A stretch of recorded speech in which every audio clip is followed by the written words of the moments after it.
Hey everybody, Mike Miller, Herald Times, joined by my pal Josh Margolis of Inside the Hall. Josh, what's happening? I'm doing well, better than IU, that's for sure. Probably fair to say at this point, Indiana's now lost 10 of its last 11 games after an 84-63 defeat here in Minneapolis at Williams Arena. Pretty much ugly from start to finish. A couple flashes late in the half from Indiana, which got to 5 with 5 minutes left. We got within 5 with 5 minutes left in the first half, but that It wasn't really. it wasn't really close. Really never felt close. You can point to schematic issues. You can point to just the offense that you've come to know with this Indiana team. The defense that allowed Minnesota to drain a season high 12 three-pointers.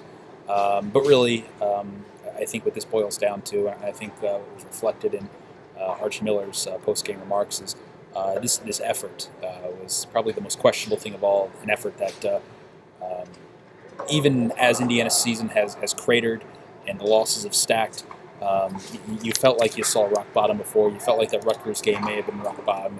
Nebraska loss at home is still pretty bad, but this felt worse, just because of all the lapses on both ends of the court, but mainly just the listless effort and body language you saw from start to finish. I mean, you kind of nailed it there. It's really back to the drawing board for Indiana, as we found this board in the trash behind Indiana's bench. They're kind of out of answers on the board, and they're kind of out of answers on the court. What else are they going to... I know you might get a laugh out of that. Indiana probably does it. What else are they going to do? They tried putting Duran and Devontae in the starting lineup. Devontae picked up 2 quick fouls. Duran only played 17 minutes, and only 10 point. Not bad that in terms of that, but just what is going to turn this team around? You can't just do one thing. You can't flip a switch. Mm-hmm. Yeah, no, that's the thing. Archie Miller used the term drastic changes, saying what's next.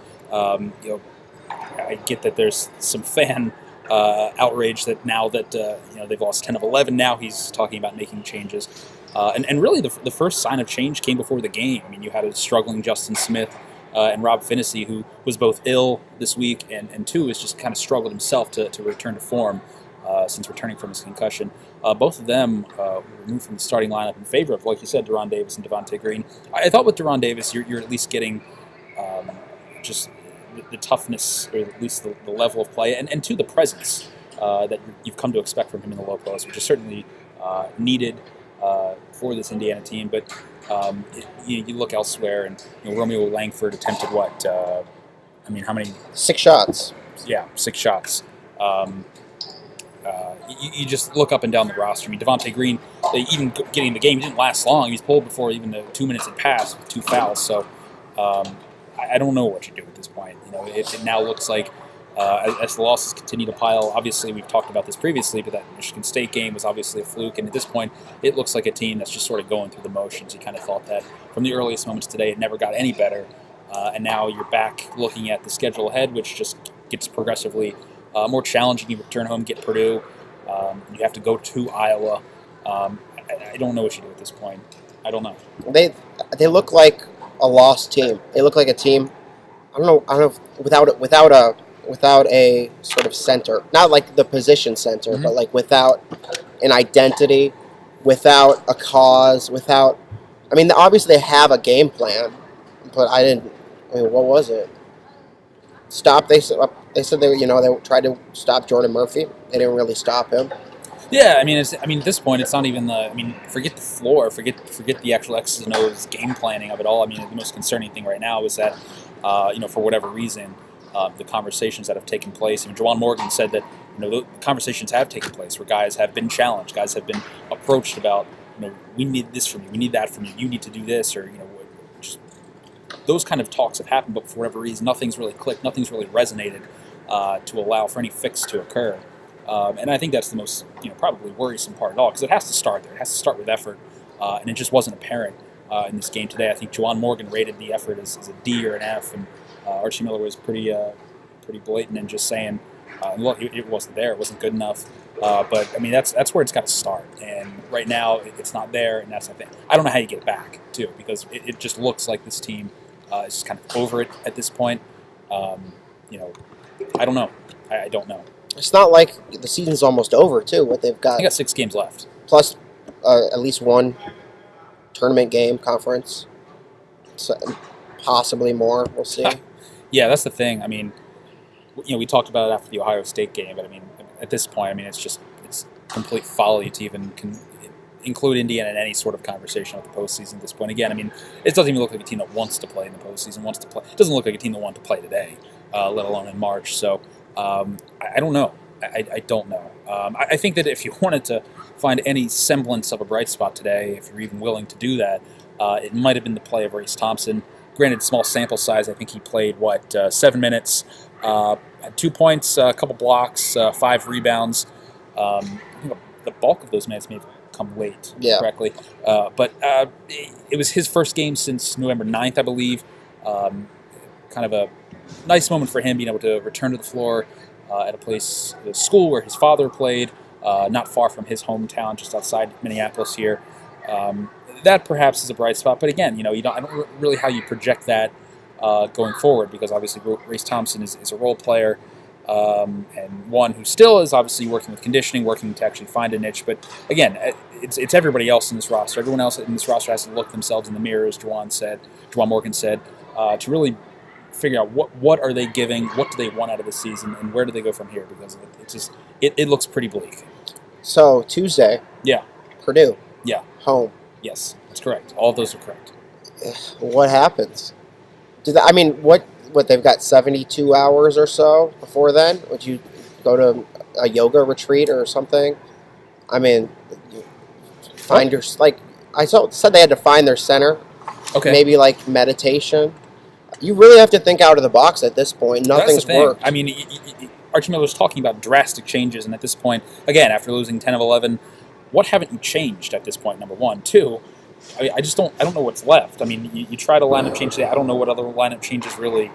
I mean, you could give Forrester a shot. He's the only scholarship player. Clifton Moore didn't play. And Cliff, yeah. So I guess you could try playing those two, but it's not like they haven't tried that before in previous games. I mean, maybe that's a small part of it, but it's so I don't know where you look. You got to hit shots. Indiana finished 2 of 17 from 3. Well, obviously Minnesota, I think, came in here ranked 314th in the nation in 3-point percentage today. They hit 12. I think 2 were banked early. 1 was from Daniel Oturu, who coming into the day hadn't even attempted a single 3-point shot all season. He's a freshman. So I mean, it's a bad shooting team. It's a team that is just giving up a lot of shots, giving up good shots, bad shots, everything in between. Again, you have a player in Justin Smith who is looking progressively lost inside of the game. I think he was a minus 26 in 16 minutes off the bench today. Romeo Langford was a minus 28. Again, just didn't really have the usage or opportunities to really be the player he needs to be or should be, and the way he should be used. I don't know. There's a whole lot wrong with this team. It's a broken team. There's a huge disconnection that's been widening for weeks now, and you're seeing the results of that here. I think you saw the results of that here today. I don't know what else there's to say. We're talking about Langford, I guess. We mentioned it, 6 shots he only took. He was, 4 of 6 on the night, which isn't bad, but I guess he's just struggled. He had Amir Coffey on him most of the game, a senior. Guy that's longer than Romeo, maybe even a little bit more athletic than Romeo. He didn't really, even when he had the ball, he didn't try to go at him very much. It was another weird game for him. Even you kind of pointed out, even when he got switched on, or Jordan Murphy got switched on to him twice, and he passed out of it on the perimeter. You want to try to put that guy on skates. Romeo's certainly capable of doing that. Yeah, and he just passed out of it. It's weird. There's this weird aura. No, it's not a good aura going on here. It's a weird season. So I don't want to say petrified as a team, but like there's no confidence. They're just fragile. I mean, they've been fragile for a while, and first sign of trouble, this team just generally splinters, and I think they, more than splintered, they're just kind of cratered today. It's a fragile team. It's a team that hasn't had confidence in a couple months now, and I don't know how you regain that now, and I don't know really what you salvage at this point. So I don't know how you fix it. I don't know where you go from here. A baffling season of Indiana basketball continues. You said it all, Mike. I mean, I was told this team wasn't playing that great. I've watched some of the games, seen some of the film, but wow, in person, the diagnosis is bleak. It is. What? I just said. Well, I said it. I said it better. Sorry, I but miss Josh. yeah, there's a myriad of problems with this team. You could, write a whole grocery list of those. I don't know why you'd want to go grocery shopping for some of these issues, though. Probably not. Yeah. If you want to, though, I guess you could. I don't. I think that's all that needs to be said about this game. Love coming back to the barn here.